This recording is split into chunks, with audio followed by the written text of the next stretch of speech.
Hello guys, আশা করছি তোমরা সবাই খুব ভালো আছো। তো আজকে আমার বোনের জন্মদিন। আমি বুঝতে পারছিলাম না ওকে কী গিফট দেওয়া যায়। তো আমার ছোট্ট বোনের জন্যে আমি দোকান থেকে একটা এরকম বারবি কিনে নিয়ে এসেছি। এটার দাম নিয়েছে 150 টাকা।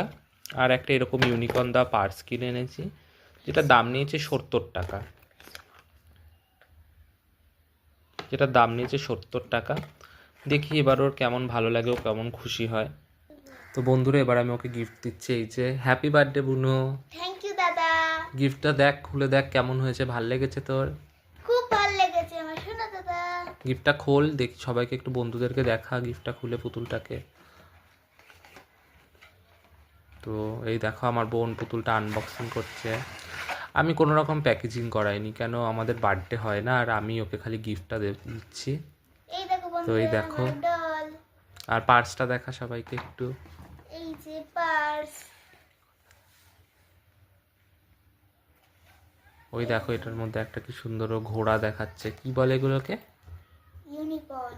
ইউনিকর্ন। ওইটা দেখেছো, খুব ভাল লেগেছে তো গিফটগুলো বুনো? হ্যাঁ খুব ভালো লেগেছে। দেখতে পাচ্ছ পুতুলটাও একটু বন্ধুদের আরেকবার দেখিয়ে দে। এই দেখো। তো দেখো, ও আজকে ওর জন্মদিন, সবাই প্লিজ ওকে একটু আশীর্বাদ করো। আর বিকেলে কি কি হয় তোমাদের সাথে শেয়ার করব। তো আজকের মতো এইটুকুই, রাখছি।